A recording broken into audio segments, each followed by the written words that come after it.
What's up, everybody? It's that time again. It's D to the J with a roll away, and we are live on www.letgoradio and Facebook Live, and it's time for Wednesday at 2 o'clock. Well, that is the time, but it is time for My CP Does Not Define Me, episode 26. Yes, 26 reasons to tune into an hour show that's so good you don't even realize an hour's passed by. We have a very special guest today, and I would like to go ahead and welcome Miss Jill, and I am not going to attempt to pronounce your last name because I don't want to butcher it live on the radio. That's fine. It's Jill Roosa. I thought that, and I was going to say it, and everything in my mind went, just say it normally. And I tried it, and I'm like, nope, I'm going to mess it up. It's fine. You're good. So how are you Thank doing? You for having me. I'm excited. I am very glad to have you. How are you doing today? Pretty good, thank you. All right, so for starters, do me a favor and tell the viewers a little bit about yourself, about who you are. So who is Jill Roosa? Tell our viewers who you are. Sure. Well, I'm 56. I was born 7 weeks premature. I have spastic quadriplegia CP, which basically, for those that aren't aware, what that means is that all four of my limbs are affected. I use a wheelchair for mobility, and I have my left, I was trying to think, my left arm is weaker than my right, and my left leg is stronger than my right. Okay. So it's kind of like opposite. Right. And I was born in Connecticut. I lived in New York all my life until I was graduated and got married. But my mom went into premature labor, and that actually is what caused me to have CP, because the oxygen supply was cut off to my brain. Mm-hmm. But I wasn't diagnosed till I was 2.5. Yeah, the diagnosis, now that right there for me, that was the same as well. So I was diagnosed at about 2. Now, so with yours, did your mom's labor stop and restart, or did it just continue all the way through? No, it actually continued, but what happened and what caused her to go into premature labor is that her placenta split away from the wall. Oh, wow. Of her uterus, which caused me to have no oxygen. Okay. So that's what actually caused the CP. All right. And also, the first 5 weeks of my life, I was in an incubator. So, I'm not really sure exactly when, because when I was in college, I did a paper on cerebral palsy, and one of the things that I learned is that it can happen either before, during, or after birth. Right, so right. I don't really know exactly when it occurred. I just know that, Mm-hmm. Now you said you've lived in New York all your life. What part of New York did you live in? I grew up in Carmel, New York, which is in Putnam County. Mm-hmm. It's about 70 miles out of New York City. Okay, all right. And then I graduated high school, went to college, and then right after college, I got married. I was married for 23 years, and I lived in a lot of different places. We lived in New York, we lived in Virginia, we lived in Florida, and then I came back to New York. Okay. That's right. So tell me about your childhood with CP.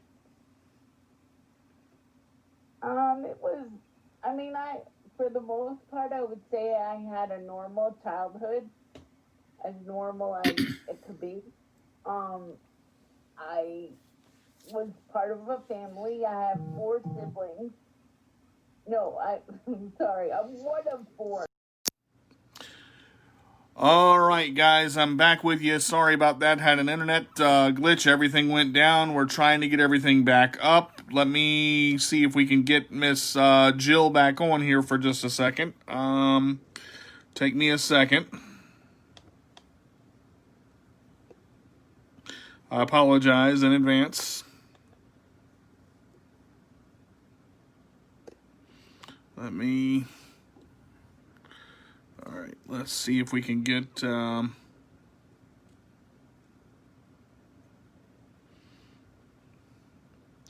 me see if I can... I'm trying to get Miss Jill on here. Yep, we had my whole internet go down. I apologize. We're trying to get everything back up. Sorry about that. I'm trying to get Miss Jill on. We lost Let Go Radio. Yeah, my whole internet connection is down. I'm actually on my phone's LTE, so hopefully we can get Miss Jill back on. Give me a second.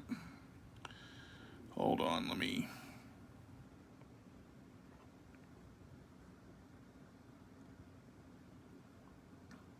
I'm waiting see if Miss Jill will get back on here.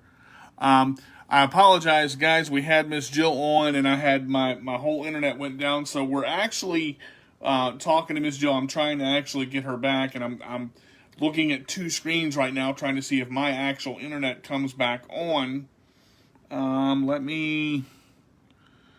Hopefully, she'll get the invite here and pop up in just a minute. But I apologize. So, yeah, you have to deal with things like this, unfortunately, as we are waiting for this to come back up. We might need to do a modem reset here because nothing's come back up. So we're going to try that here too.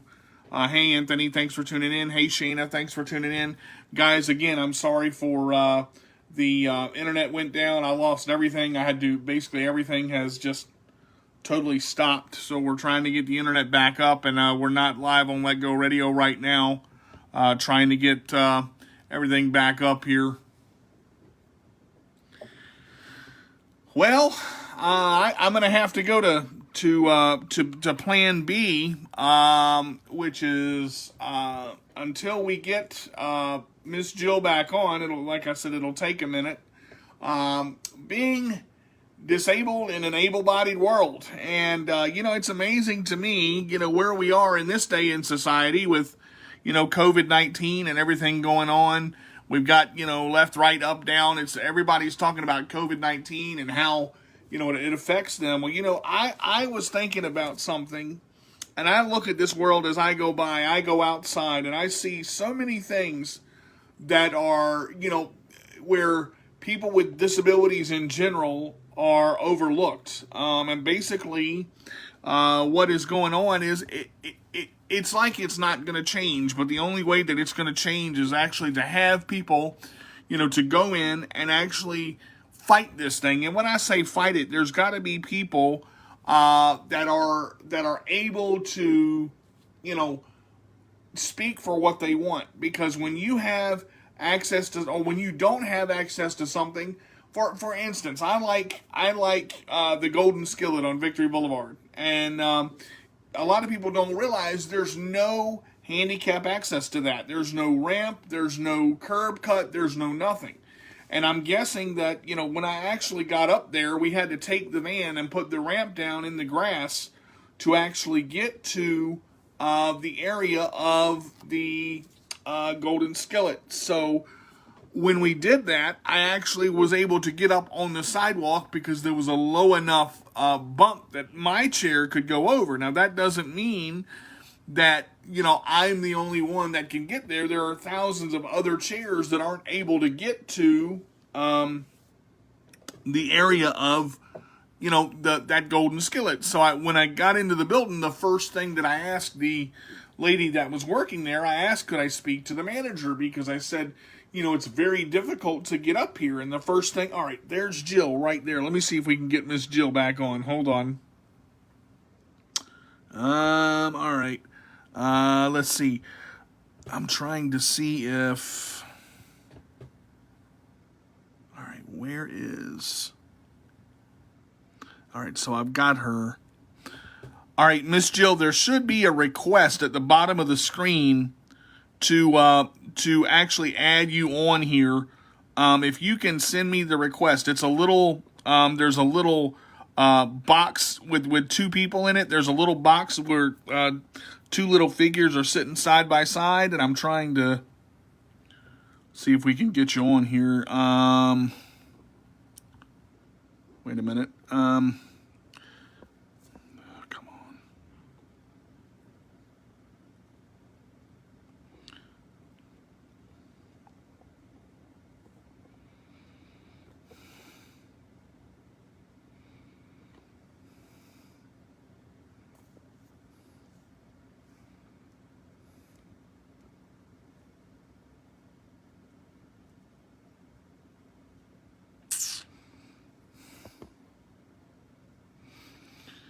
So at the bottom of your phone there, Jill, you should see like a little, you can invite to try or send a request to try for me to add you to my broadcast. And I'm trying to do that, but it's not giving me the option down here.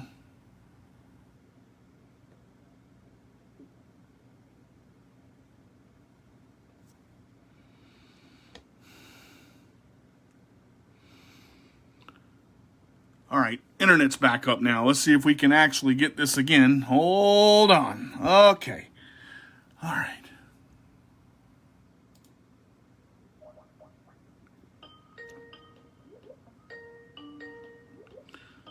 Come on. Hello. All right, there we go. Lost internet for a little bit. Sorry about that. Had to get. Hey, Yep. I was trying to call you back because I felt really bad. Yeah, and then I got Facebook back up. Listen, if the internet goes down again, what we'll do is I'll have you go to the bottom of your phone and request to be on my broadcast so that actually we can get you on there. That's what I was trying to do in the lapse of the internet going down. Hopefully that won't happen again. Let's get let go. Okay. Let's get Let Go Radio back up here. Give me just a second and we'll get that going. All right, are we live now? Can we go? Can we go? And all right, now we're back live on Let Go Radio. There we go. Okay, so we're with Jill Roosa, and we were talking about My CP Does Not Define Me, episode 26, and she was telling us about her CP as a child and where she's lived, and we had left off at what part of New York you lived in, and then the internet cut out. Oh, my parents live in a little town called Carmel, New York, which is in Putnam County. Mm-hmm. And then after I graduated college, I got the opportunity to live in an accessible apartment up in Albany. Okay, so that's upstate New York. Yep, I'm familiar with that. Yes, upstate New York, and that's actually where I met my ex-husband, and we lived, when we first got married, we lived in like 6 different places in New York. Then we went to Virginia, and I was in Richmond, Virginia for like 2.5 years. And then I moved to Florida, and I was there for 16 years. All right, so then after, I know I moved all over the place. You've lived pretty much everywhere. Wow. Okay. Yeah, but then after I got divorced, unfortunately, I really did not have a place to go. I didn't have anywhere to stay, and I had friends of mine that said, "Well, why don't you come up here for a month and stay with us and see, what happens, see how it goes." And unfortunately, I never went back to Florida. Okay. And that was in 2013. So So, I've been up here since 2013. and up here's where now? So where are you I currently? live in Amsterdam, New Amsterdam. York, Okay. which is like Okay. 45 minutes from Albany. All right. So you're still in the New York area.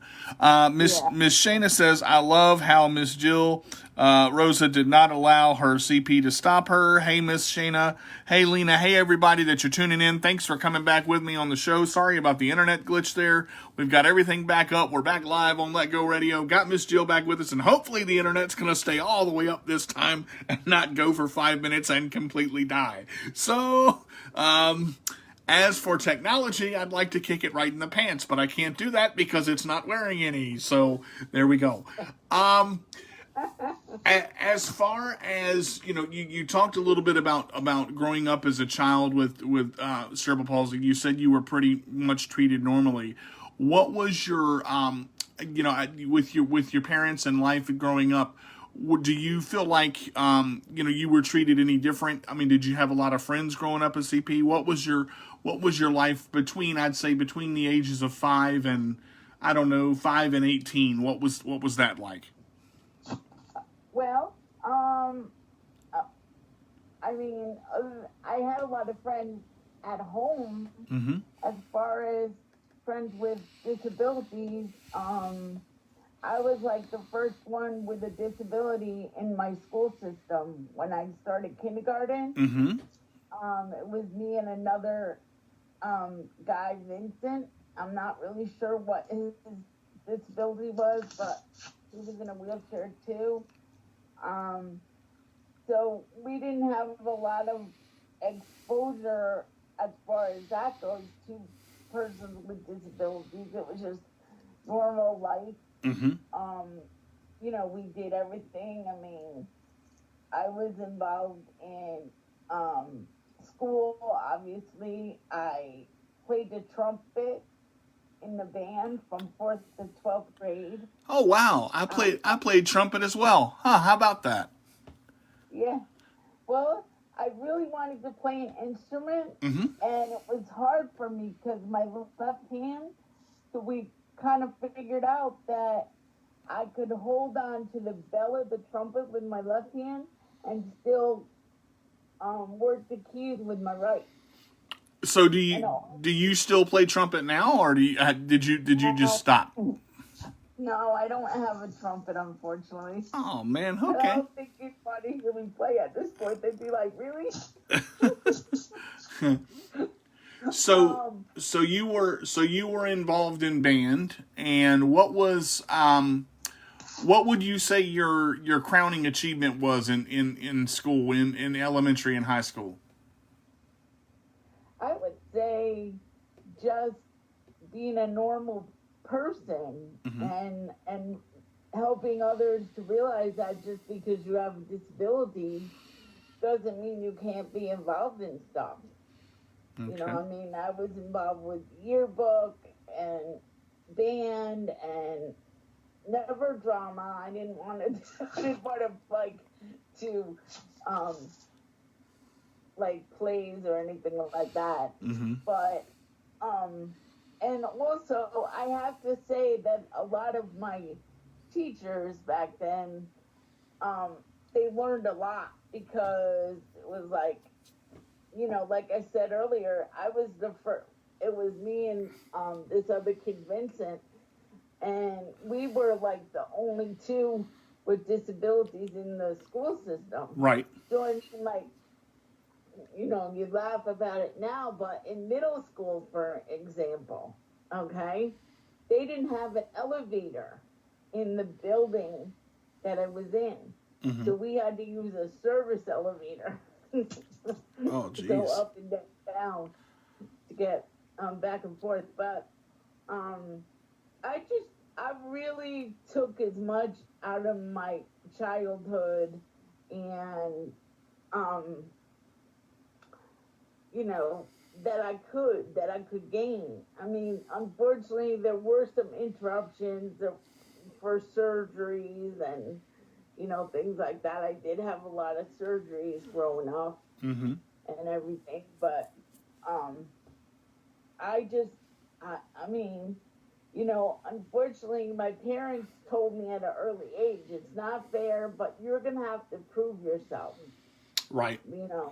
a 100% more than somebody else. Now, So how it gave was me that encouragement to be as independent as I could be, as outspoken as I could be, to, not be rude or anything, of course, but right? to let people know what my needs were, and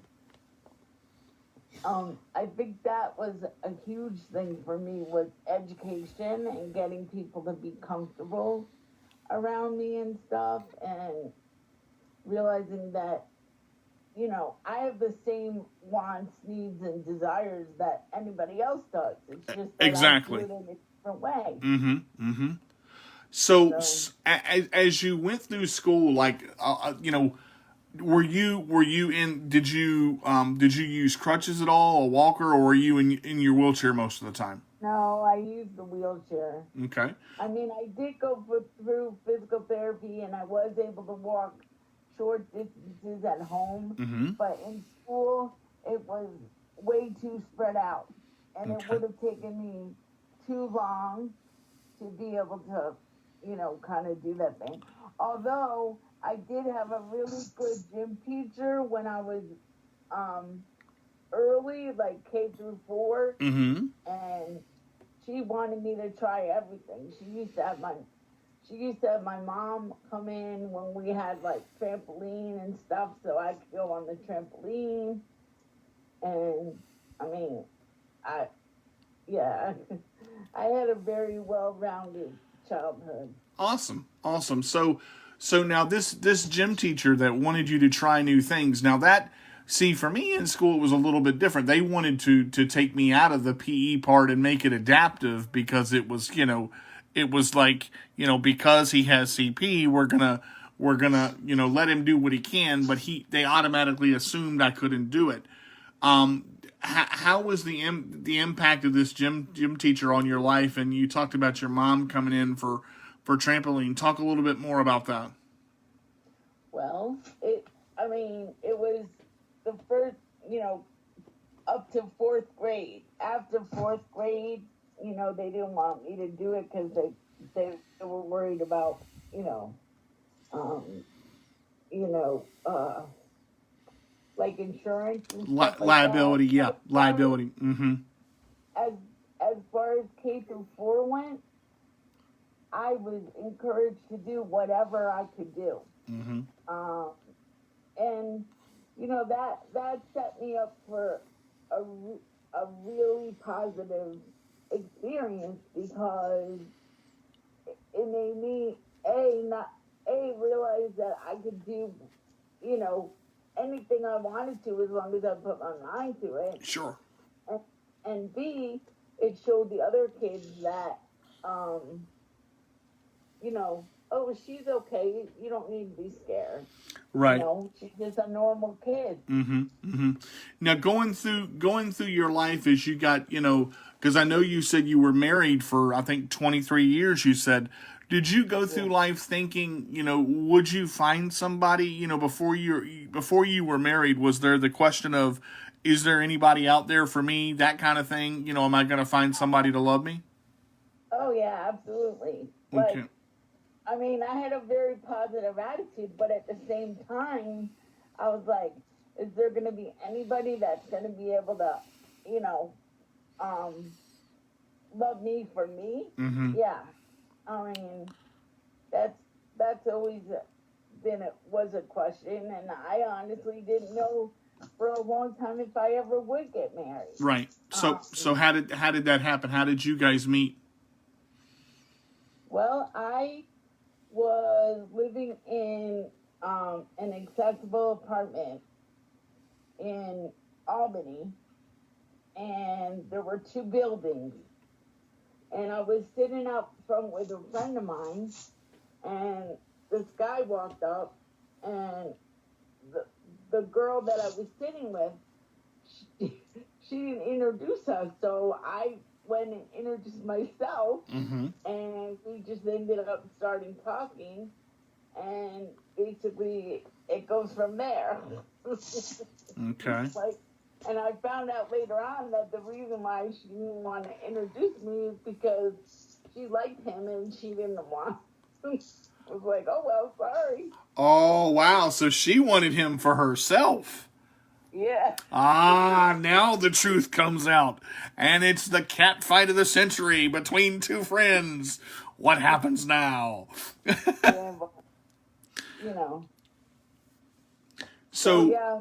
so what was being married with CP like? Because I'm married as well. I mean, and it's different for everybody. Talk a little bit about that. Well, my husband had um a closed head injury Mm-hmm. with short-term memory loss. So, um, it was a challenge at times.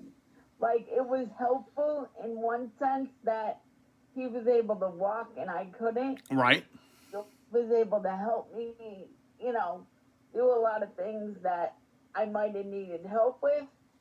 But at the same time, I had to be the memory for two people Right. because, that was a struggle of his. So we kind of helped each other. And honestly, in the very beginning, it worked very well. Mm-hmm. It's just that he ended up having some other health issues and concerns and challenges. And so in the end, we decided You did what you had to do. we was not able to support it at that time. Yeah. Mm-hmm. So that's why we ended up getting divorced. But it wasn't because I didn't try. Right.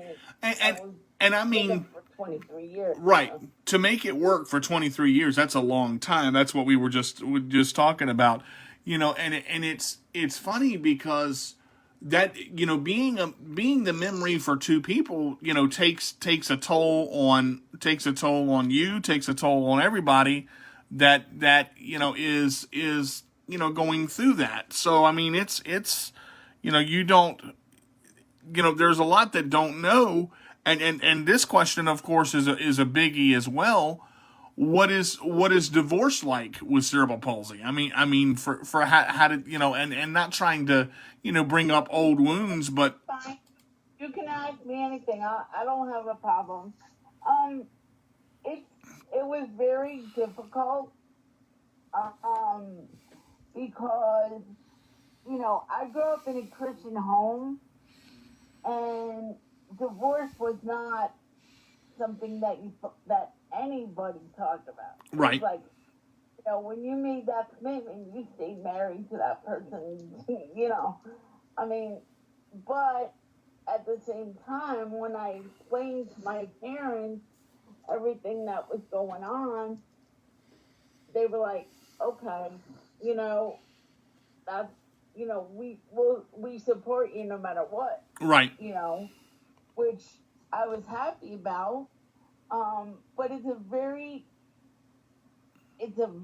very hard place because you're going from being a couple, being in the world of being a couple, right, to all of a sudden you're by yourself. exactly. Mm-hmm. And now you're by yourself with a disability. Mm-hmm. And so all of your support systems and everything that was in place before are all of a sudden gone. Right. Either gone or changed. Mm-hmm. So it's I'm not saying that it's impossible to do. And I wouldn't want anybody listening to be in a situation where they feel like, oh, I'm going to stay because that's easier to do. I could have done that, but I chose not to. I think a lot of people, do that. They some people will take the easy road and say, because I've got somebody with me, it's easy to go ahead and stay, and I've got the help. And if I'm by myself, what do I do? And I mean, did you go through that when you guys were talking about the divorce? Yeah. Mm-hmm. but unfortunately, for the last 3 years of us being together, my ex-husband was in different treatment centers and everything like that, so he wasn't really there to be The support the unit. support I needed. There's a couple of questions here that I want to, or a couple of comments here that I want to read to you. Shayna said, sometimes you have to do what you have to do. You have to look out for yourself sometimes. Shayna also said that would take time to get used to, from being married to being by yourself. And then she said, that's right, Miss Jill Roosa. Don't stay because it's easy. JP Jackson said, sometimes the Lord puts people and experiences in your life to prepare you for something much greater in the future. And I agree. I don't think, I know at first, and I like what you said, the support system that you had in place before, was either gone or had changed, because there has to be an awkwardness there, when you get divorced and it's like, well, now what do I do? I'm by myself. I've got to figure all this stuff out. I don't have the support system that I used to have. Was it, were you guys able to stay friends afterwards and still talk, or was it just totally closed off? No, we're actually better friends now than when we were married. Wow. So that's, now that right there is a gift in itself, because you still have a friend that you can talk. He's remarried, but his wife doesn't want me talking to him. I see. And what does he say about it? Well, he kind of like speaks. I mean, I don't support it, but if it's what he chooses to do, that's his choice. He kind of will call me once in a while when she's not, around or whatever. Right. Just to make sure I'm okay, and how I'm doing and everything. So, yeah, but there was a time, to be honest, when I first got divorced, that I was so angry that I was like, I don't want to hear. I mean, even just hearing his name, I was like, Right. So it's a progression. You have to be able to allow yourself to go through the steps. And I went through divorce recovery through my church. And I also went to counseling. So I was able to work through a lot of that, and I was able to get to a much different place. And I'm in a much different place now than when I first got divorced. Right. And there, it's just like Shayna just said here. Sometimes people grow apart. Nothing wrong with it. And you have to kind of grow into the situation and take time to figure out what you're going through. It's amazing. You talked about, getting into counseling. Shayna and I talked about that last week on her show, being that sometimes people need to get counseling, whether you have a disability or not. And counseling can be a good thing to help you grow through the things that you need to go through. Yeah, and one thing that I would like to say about that is I would like to encourage anybody that feels like they need counseling, or feels like, even like in these times that we're going through right now, feels like they need to reach out to somebody. Please do.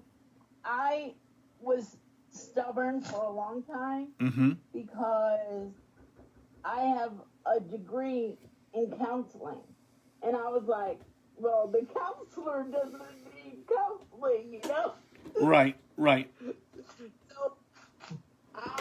I was very much opposed to it at first, and then finally somebody from my support system said, you know what, Jill, it wouldn't necessarily be a bad thing.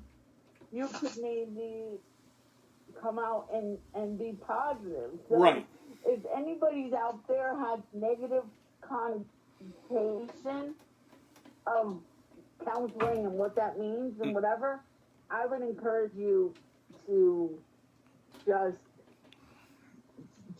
do it, because I will honestly tell you that between the counseling that I got from my church and the individual counseling, I would have never been able to be at the place of um,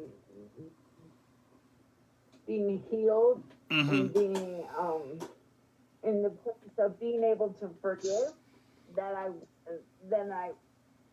if I hadn't have gone, I guess is what I'm trying to say. So let me ask you this: after going through, 23 years of marriage, going through divorce, going through counseling, getting everything, where you are now. So what is going on with you right now? What good things in your life are happening right now since all this has gone on? Well, I would say the best things right now that are going on for me is being able to be connected virtually with people that I wouldn't have been connected with had we not been going through this crazy situation that we're going through. Exactly. Because to me, it's been a very positive change. And between the church that I used to go to in Florida and CP Sunrise and Kelly's Choice, I feel like I'm not alone anymore. And I feel like there's always somebody there for me. But you said something. You said something that's important. After connecting with CP Sunrise and Kelly's Choice, you don't feel alone anymore. Talk about the loneliness that you felt before and why. Well, because I'm in a situation where the house that I'm living in is not very accessible, and so it's very difficult for me to get out and get down the stairs. So, and with the whole pandemic going on and me being high risk because of having CP, I felt like I was being, like just in the house, stuck in the house, and I didn't have anything to look forward to. And I finally was like, listen, I cannot do this. I'm a positive people person, and I'm not gonna continue to do this. So then I searched out different, obviously I prayed about it. I said, God, please direct me in the right place. Right. And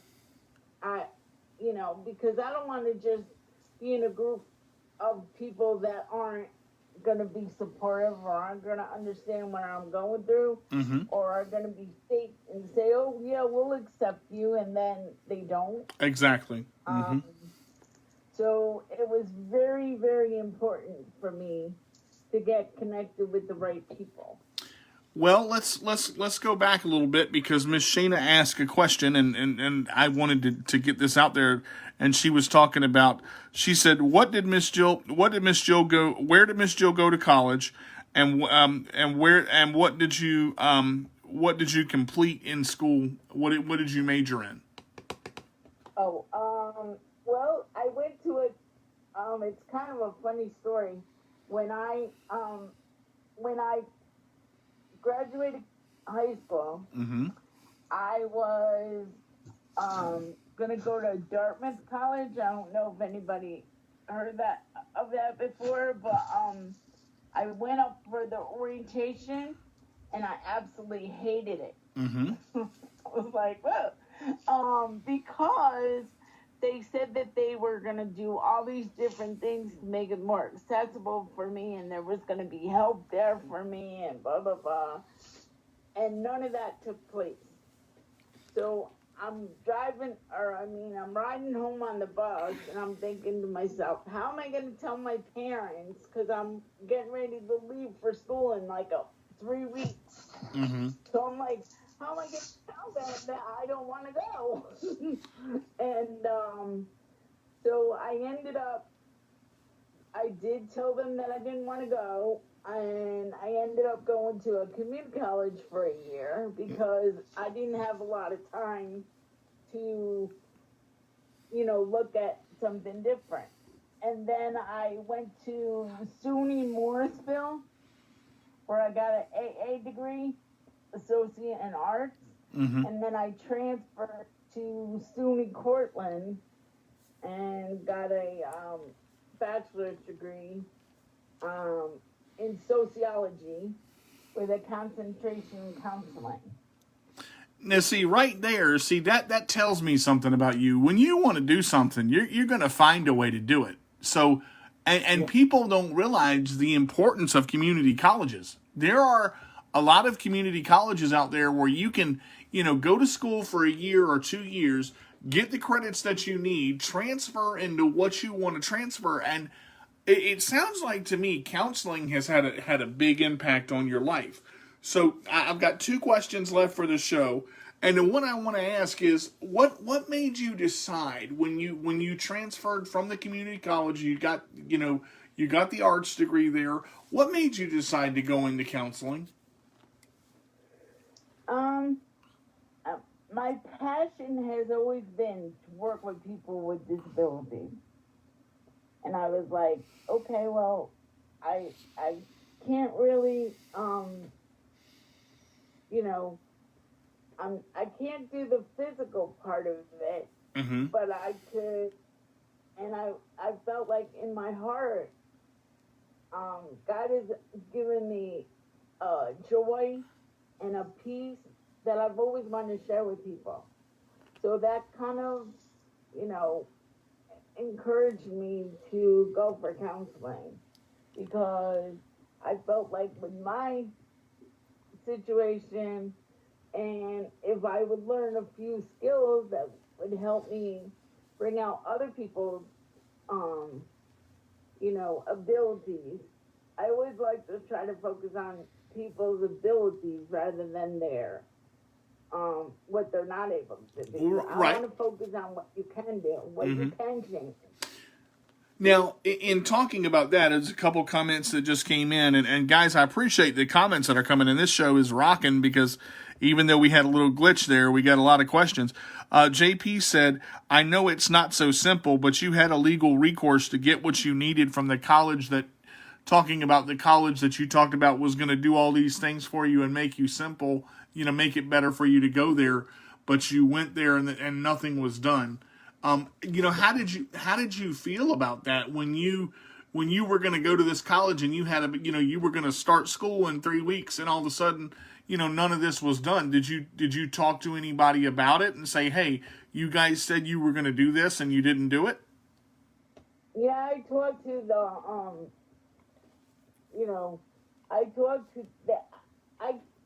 it was honestly so long ago for me.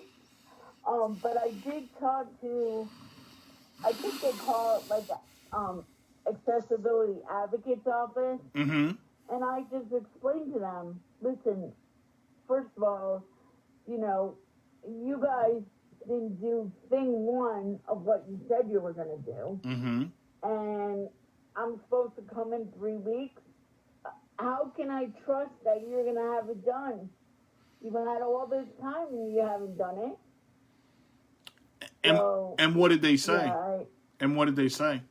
They were just like, well, we're going to get it done. We're going to get it done. I said, well, I cannot come here on a maybe. I cannot come here and feel like, hey, I'm getting adjusted to being away at college my first time, and then feeling like I have all these other obstacles in the way. Exactly. I said, I just can't, and plus the students' kind of attitude towards me because I had a disability was not the best. And so coupled with everything together, I just decided that this wasn't the place for me. Well, and see, but I'm glad I went up there in the beginning and found that out. And that's what I was going to say. Here's the thing. you had a realization that where you were going to go, that told you all these promises and made you all these false promises for what you were going to do and told you all these different things, they didn't do it. So you said, okay, all right, I've got to find a way to do what I need to do, to adapt and change, and go to somewhere that's going to get me what I need to, what I want.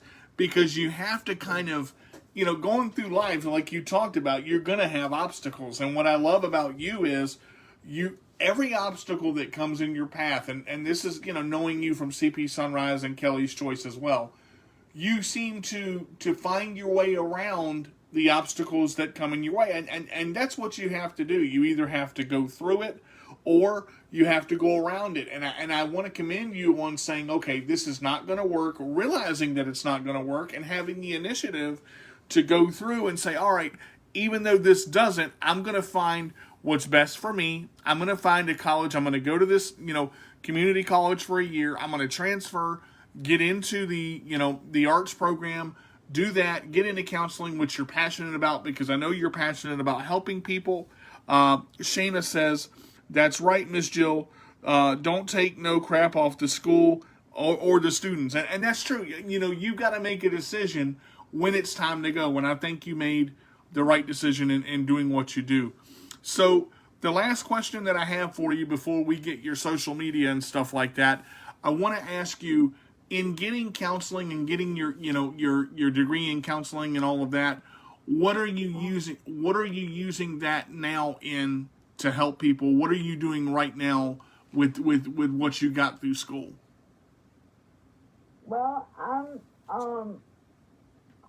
I right now, because I'm not working and stuff, I'm just trying to make people understand that whether it's a friend that you need, whether it's a listening ear that you need, whether it's a help with direction that you need, I'm here for whatever you need. Okay. And some people might feel awkward about reaching out to somebody that they don't know, and I get that, but I will tell you, it's been in situations like that I've been in my life that I've made some of the best friends that I'll have for the rest of my life. Right. And you talked about the pandemic, being kind of a blessing, because look at what you've been able to do with CP Sunrise, with Kelly's Choice. I mean, you got a chance to speak at the World CP Day conference. Close out with that and let us know, how we can contact you as well, get a hold of you through social media. I have Facebook, which is Jill Roosa, and I also have Instagram, which is it's Jill Roosa as well. Okay.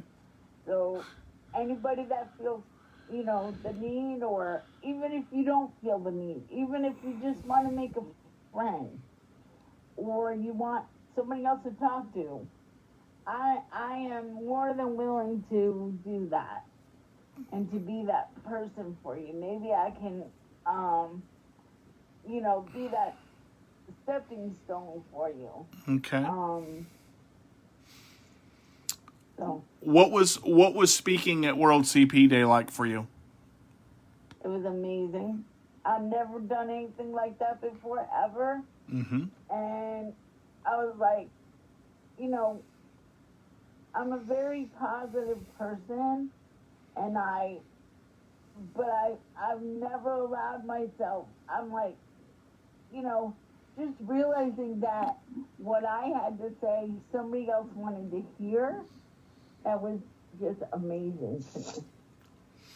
Well, and that's, I mean, again, people sometimes fail to realize, you've got to look at the brightness of every situation, even though it seems dark. You've got to find the positive in every situation when it seems dark. So I want to leave my viewers with this. We had all the internet issues at the beginning of the show. We had Let Go Radio down. We had Facebook down. I had to get everything redone. We popped back in, and this has probably been one of the most entertaining 30 minutes that we've covered. And we covered more in this 30 minutes about helping people because you look at the situation that we're in right now. And I know, your living situation is tough right now. I know you're working on that. I think you're doing an awesome job. We talked a little bit about that.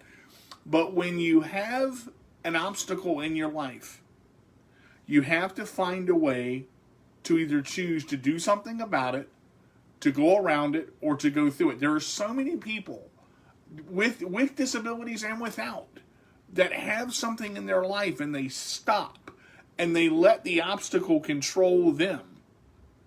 You cannot let an obstacle control you. And Miss Jill, I will definitely tell you, you don't let obstacles control you, and I love you for that. I think that, you're amazing. You're an amazing person, and I think that you've done, very well and will continue to do very well. So if you had an encouraging word to say to the listeners out there right now, as we close out the show, what would it be in the fact that what would you want to say to those who are listening that are struggling with finding someone to talk to right now?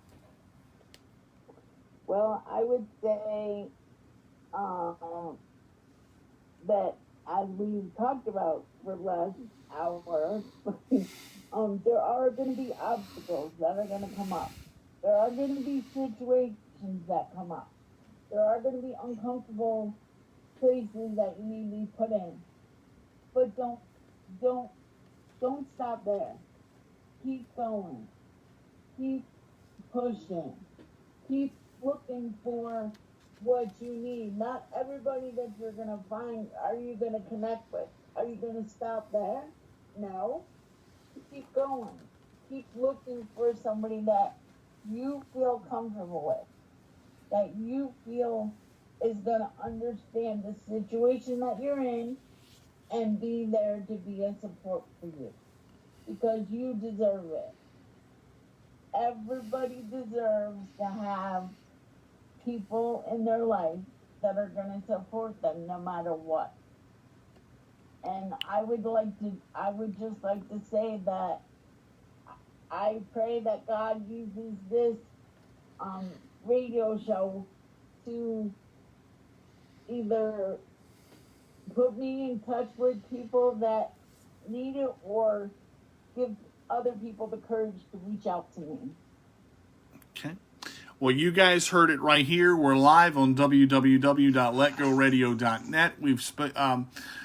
We've been speaking with Jill Roosa. What an awesome show it was today. Thank you for being part of the show, Miss Jill. I really appreciate it.